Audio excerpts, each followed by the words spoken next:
Hello friends, welcome my YouTube channel education is a vision. आइए दोस्तों, स्वागत है आप सभी का हमारे यूट्यूब चैनल पर। और 10th क्लास के बोर्ड एग्जाम्स के लिए हम तैयारी कर रहे थे मॉडल पेपर का सॉल्यूशन। पिछले क्लासों में हम सेक्शन ए को कर चुके थे। आइए आगे बढ़ते हैं। इन सभी चीजों के बारे में हमने पढ़ लिया था। पहला क्वेश्चन आंसर कर लिए थे, दूसरा पैसे पढ़ लिया था और इसके क्वेश्चनों को पढ़ करके इनके आंसर भी हमने लिख दिए थे। अब आ जाओ सेक्शन नंबर 3 पर। सेक्शन बी राइटिंग का पोर्शन है। Question number 3, suppose you are Radheshyam. कल्पना कीजिए आपका नाम राधेश्याम है या राधिका है। Staying at government hostel Bikaner. Government hostel Bikaner में आप ठहरे हुए हो। Write a letter to your father. अपने पिताजी को एक पत्र लिखना है। सीकिंग तो पूछते हुए, हिज परमिशन उनकी आज्ञा पूछते हुए, आज्ञा लेते हुए, टू ज्वाइन शामिल होने के लिए, एन एजुकेशनल हिस्टोरिकल टूर एक शैक्षिक और ऐतिहासिक भ्रमण के लिए, ऑर्गेनाइज्ड बाय योर स्कूल जो आपके विद्यालय के द्वारा आयोजित किया गया है। चलिए इसका आंसर जानते हैं। देखिए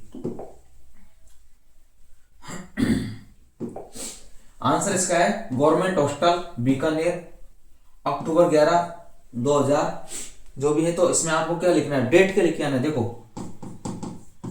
फरवरी 12 2026 है ना, ये डेट आपको एग्जाम डेट लिख के आनी है। डियर फादर, प्रिय पिताजी, I hope you are in good health. I hope मुझे उम्मीद है, you are in good health आप स्वास्थ्य में अच्छे होंगे। I am writing to seek, मैं लिख रहा हूं, टू सीक पूछने के लिए, योर परमिशन आपकी आज्ञा, for an educational historical tour एक शैक्षिक और ऐतिहासिक भ्रमण, ऑर्गेनाइज्ड बाय अवर स्कूल जो हमारे विद्यालय के द्वारा ऑर्गेनाइज किया जा रहा है, उसके बारे में मैं आपसे परमिशन चाहता हूं। The 5 days tour from October, और ये जो 5 दिनों का टूर है वो कब से, अक्टूबर 20 से लेकर 24 विल कवर जयपुर। तो यहाँ पर हम डेट चेंज कर देंगे ना, जिस तारीख को अपन यहाँ पर लिख रहे हैं 12 फरवरी को परमिशन ले रहे हैं, तो यहाँ पर हम कितना कर देंगे, 20 फरवरी है ना, वो यहाँ पर फरवरी हो जाएगा। To 24 will cover Jaipur, Agra and Delhi, जो हम जयपुर, आगरा और दिल्ली में घूम करके आएंगे। We will visit important mountains, हम महत्वपूर्ण जो पर्वत श्रृंखला हैं उनको घूम के आएंगे। Like the Taj Mahal, sorry monuments, पर्वत श्रृंखला नहीं, यहाँ पर दर्शनीय स्थल को बोलेंगे ना, मॉन्यूमेंट्स को। ताजमहल, रेड फोर्ट ना, ताजमहल लाल किला, and the Amer fort, Amer का किला। और teacher will supervise the entire trip, हमारे जो अध्यापक है वो पूरी यात्रा को सुपरवाइज करेंगे, अपने निर्देशन में रखेंगे। एंश्योरिंग और सेफ्टी, हमारी सुरक्षा भी करेंगे। This tour will enhance my knowledge of Indian history and complement और क्लासरूम लर्निंग। और ये जो टूर है, ये जो हमारी यात्रा है, वो हमारे नॉलेज को बढ़ाएगी, एंश्योर करेगी हमारे ज्ञान को भारतीय इतिहास के बारे में, इंडियन हिस्ट्री भारतीय इतिहास के बारे में, एंड कंप्लीमेंट और क्लासरूम लर्निंग, और हमारी कक्ष में जो हमारे ज्ञान है सीखने में मदद करेगी सब्जेक्ट के रूप में। The total cost is 8000 covering travel, और जो पूरा खर्चा आ रहा है इस यात्रा को कवर करने का वो 8000 का है। अकोमोडेशन ऐसा माना गया है, एंड मील्स और भोजन और जो व्यवस्थाएं हैं वो सारी उनके साथ दी गई हैं। आई रिक्वेस्ट यू, मैं आपसे विनती करता हूं, टू ग्रांट परमिशन, मुझे आज्ञा दो, and send the required amount soon, और जितना जरूरी पैसा है वो जल्दी ही भेज दो। विथ लव एंड रिस्पेक्ट, प्यार एंड सम्मान सहित, राधेश्याम या राधिका, आपका राधेश्याम या राधिका। तो इस प्रकार का लेटर आपको लिख के आना है, तभी आप अच्छे से 4 नंबर कवर कर पाओगे। ठीक है। फिर इसके अथवा में दिया गया था एक क्वेश्चन दोस्तों, इसके अथवा में एक क्वेश्चन दिया गया था, सपोज यू आर नेहल या नेहा, निहाल या नेहा। कल्पना कीजिए आपका नाम निहाल या नेहा है। स्टडिंग इन क्लास 10th, कक्षा 10 में पढ़ते हो। You are applying for scholarship scheme, और आपको छात्रवृत्ति योजना के लिए आवेदन करना है। Write an email to your school principal, अपने विद्यालय के प्रिंसिपल को ईमेल लिखना है, जिसका आपको ईमेल आईडी दी गई, एड्रेस प्रिंसिपल jss@gmail.com।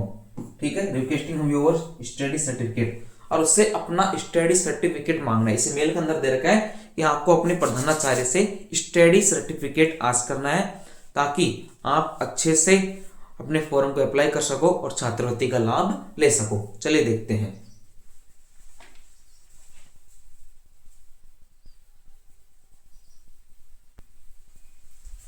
देखिए अब इसका आंसर क्या है, ये रहा अथवा में ना।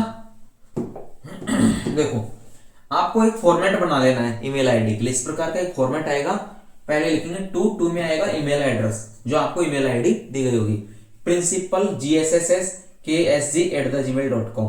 फिर उसके बाद में सीसी को ब्लैंक छोड़ना है, बीसीसी को ब्लैंक छोड़ना है, सब्जेक्ट लिखना है।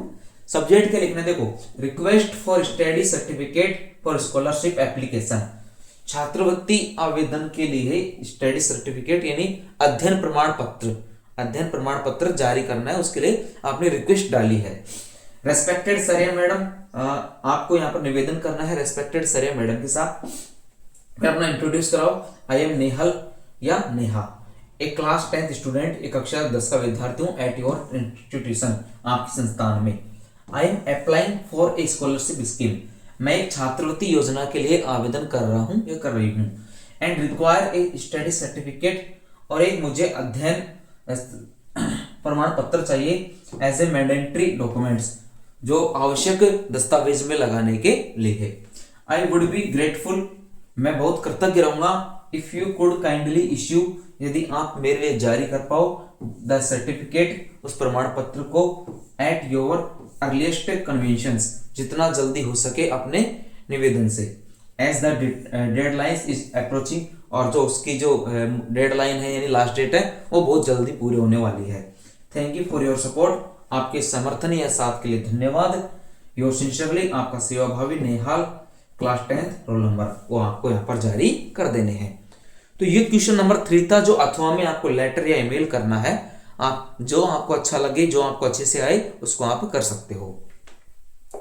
उसके बाद में सर हमारा क्वेश्चन नंबर 4। क्वेश्चन नंबर 4 क्या है, right A short story with the help of the given outline about 100 words.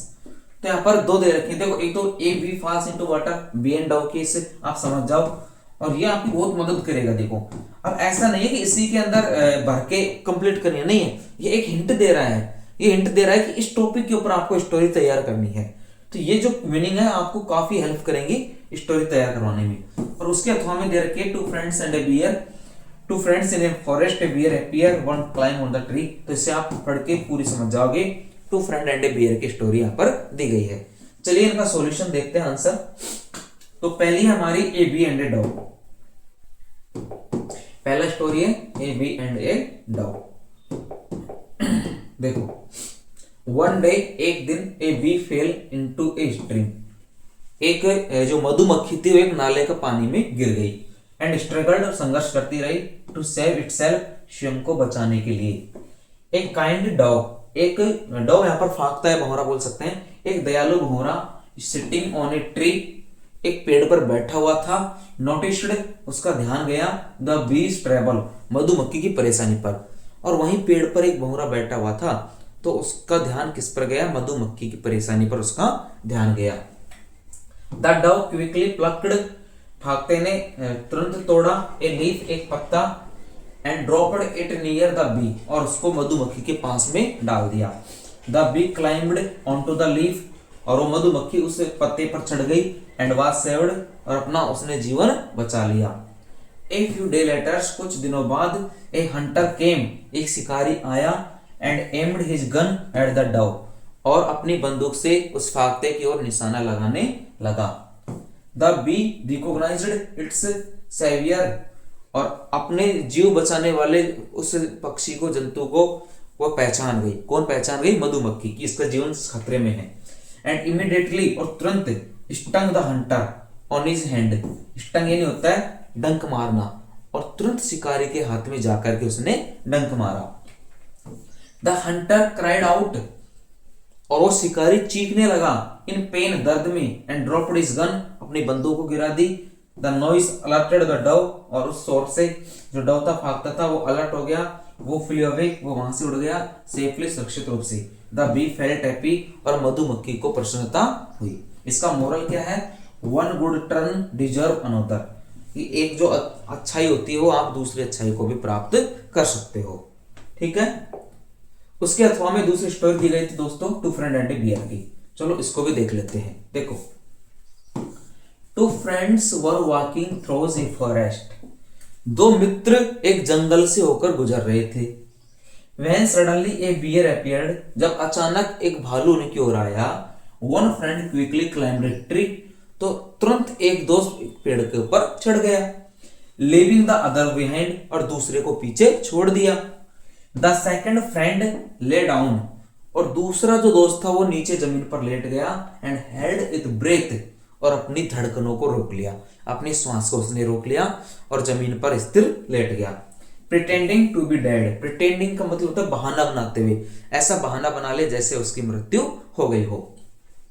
The beer came closure, अब वो जो भालू था वो नजदीक आया। एंड स्निप्ड हिम, उसको सूंघा। थिंकिंग, सोचा द मैन वाज डेड, ये व्यक्ति मर चुका है। द बियर वॉकड अवे, भालू वहां से चला गया। व्हेन द बियर लेफ्ट, जब भालू वहां से गया। The first friend climbed down, तो जो पहला दोस्त था वो नीचे उतरा। एंड आस्क्ड, पूछा what did the bear whisper to you, कि भालू ने तुमसे क्या कहा या तुम्हारे कान में क्या बड़बड़ाया। द अदर फ्रेंड रिप्लाइड, और उस दूसरे दोस्त ने जवाब दिया सैडली, दुखी होते हुए। द बियर एडवाइज्ड मी, भालू ने मुझे सलाह दी। Never to trust friend who abandoned you in danger, ऐसे दोस्त पर कभी विश्वास न करना चाहिए जो आपको खतरे में छोड़ जाए। इसका मोरल है ए friend in need is a friend Indeed, एक दोस्त वही होता है जो आवश्यकता के समय काम आता है। तो ये क्वेश्चन नंबर 4 था, जिसमें शॉर्ट स्टोरी दी गई आपको अथवा में दो, जो आपको पहचान जाओ, अच्छे से याद हो, उसको आप करके आ सकते हो। ये भी 4 नंबर में आएगा। सेक्शन बी चल रहा है हमारा। क्वेश्चन नंबर 5, अब क्वेश्चन नंबर 5 को समझो। देखो जरा, right a paragraph in about 100 words, 100 शब्दों में एक पैराग्राफ तैयार करना है। Campaign for a clean India, ये आपको डायरेक्टली टॉपिक दिया गया है कि स्वच्छ भारत अभियान के लिए आपको 100 शब्दों का एक निबंध लिखना है। और आप क्लीननेस इज, इन पॉइंट्स का आप हेल्प ले सकते हो। क्लीननेस इज एवरीवन्स रिस्पांसिबिलिटी, सफाई करना सभी लोगों की जिम्मेदारी है। फ्री फ्रॉम लिटर, हमें कचरे को साफ करना चाहिए। एंड हाइजीन कंडीशंस, और व्यवस्था को सुधारना चाहिए। वेस्ट डिस्पोजल, जो बेकार की चीजें होती है उनको डिस्पोजल करना चाहिए, उनको गाड़ देना चाहिए। ग्रीन इंडिया, और भारत को हरा भरा रखना चाहिए। तो ये आपको टॉपिक दिया गया है campaign for a clean India, और उसके अथवा में दिया गया है आपको एक चित्र दर्शाया गया है। देखो, इसमें कुछ फैक्ट्रियां दिखाई गई हैं, और इन फैक्ट्रियों से धुआं उड़ रहा है, फैक्ट्रियों से धुआं उड़ रहा है। अब ये धुआं क्या है, पूरे वातावरण को खराब करता है, तो उसके लिए टॉपिक दे दिया एयर पोल्यूशन। इन दोनों को हम आपके सामने भी करेंगे।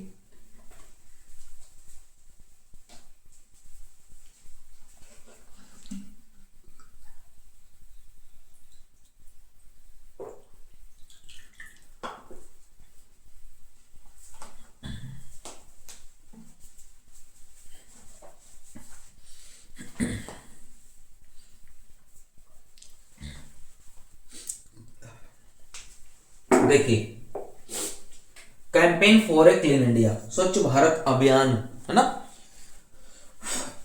द स्वच्छ भारत अभियान और क्लीन इंडिया कैंपेन, स्वच्छ भारत अभियान या क्लीन इंडिया कैंपेन जो अभियान है, is a national wide movement, ये एक राष्ट्रीय स्तर का आंदोलन है। प्रमोटिंग, जिसे आगे बढ़ाया गया, क्लीननेस, स्वच्छता के लिए, and hygiene across the country, और देश को स्वच्छ और स्वस्थ बनाने के लिए। This integrative emphasis that cleanliness is everyone's responsibility, और इसका मुख्य मुद्दा यह बनाया गया कि स्वच्छता या साफ सफाई करना प्रत्येक व्यक्ति की जिम्मेदारी है या नैतिक जिम्मेदारी है। Requiring collective efforts from all citizens, और सभी नागरिकों को इसके लिए प्रयास करने चाहिए। The campaign aims to eliminate unhygienic conditions by improving waste disposal system, और इस कैंपेन का मुख्य उद्देश्य था, जो वेस्ट डिस्पोजल था, जो हमारी बेकार की चीजें होती हैं उनके द्वारा जो कचरा जम जाता है, उससे बीमारियां होती हैं, जो गंदगी फैलती है, आसपास का माहौल बिगड़ जाता है, पर्यावरण बिगड़ता है। ठीक है, उन सब चीजों को आपको क्या करना है, सफाई करना है, उन सब चीजों को हटाना है ताकि वातावरण को स्वच्छ बनाया जा सके। And creating awareness about A proper sanitation practices, और एक बहुत अच्छे तरीके से एक जगह रखा जा सके जहां पर हम लोग आराम से रह सके। एवरी सिटीजन मस्ट कंट्रीब्यूट, प्रत्येक नागरिक को अपना हिस्सा देना होगा by keeping surrounding free from litre, avoiding open definitions. अपने चारों तरफ का जो वातावरण है वहां पर जो पानी फैला हुआ है, कचरा जमा हुआ है, कचरों के ढेर लगे हुए हैं, है ना, खुले में जो कचरा फैला हुआ है या खुले में जो सोच जाते हैं, उन सभी चीजों को आपको अपनी नैतिक जिम्मेदारी लेते हुए साफ करना होगा। एंड मेंटेनिंग पब्लिक स्पेसेस, और मेंटेन करना होगा जो सार्वजनिक स्थल है, लोगों के सार्वजनिक स्थल है, पब्लिक प्लेस है, उनको स्वच्छ रखना होगा। क्लीन स्ट्रीट, गलियों को साफ करना होगा, पार्क्स, बगीचों को साफ करना होगा। एंड नेबरहुड्स, अपने पड़ोस को साफ करना होगा। प्रिवेंट डिजीज, बीमारी से दूर रखने के लिए।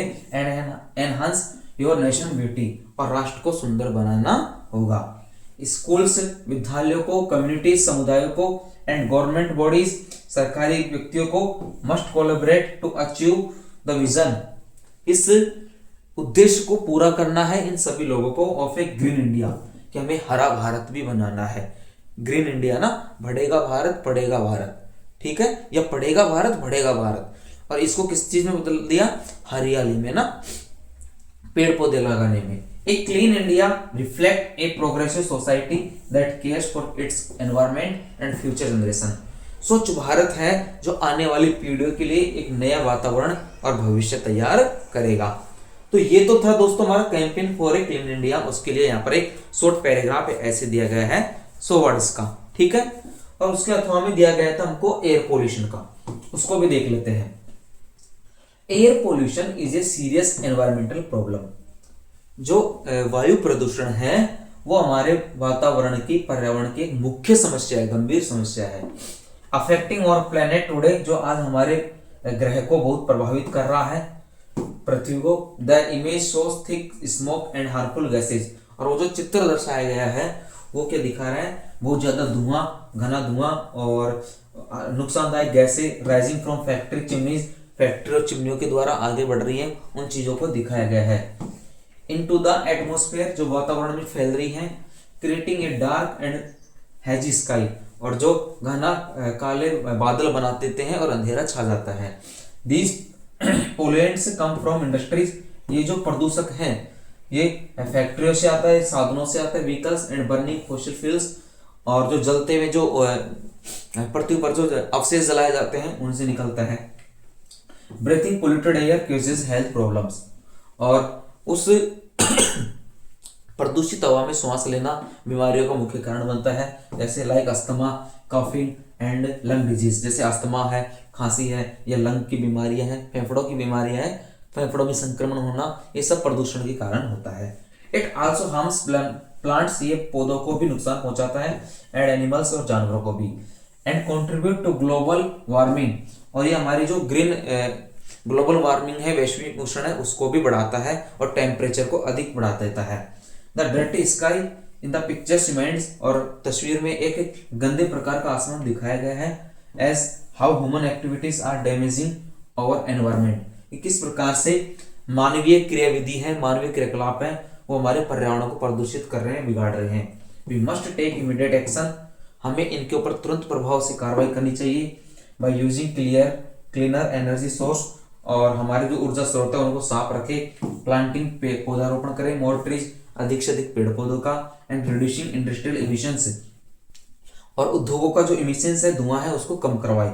टू प्रोटेक्ट और एयर एंड हेल्थ, हमारी वायु को और हमारे स्वास्थ्य को सुरक्षित रखने के लिए। तो दोस्तों ये था हमारा 20 सेक्शन, जिसमें क्वेश्चन नंबर 3, 4, 5 हमने आपके सामने लिए हैं, इनका आंसर भी लिया है, किस प्रकार आपको लिखना है वो तरीका बता दिया है। Okay friends, thanks for watching and subscribe my YouTube channel with your friends.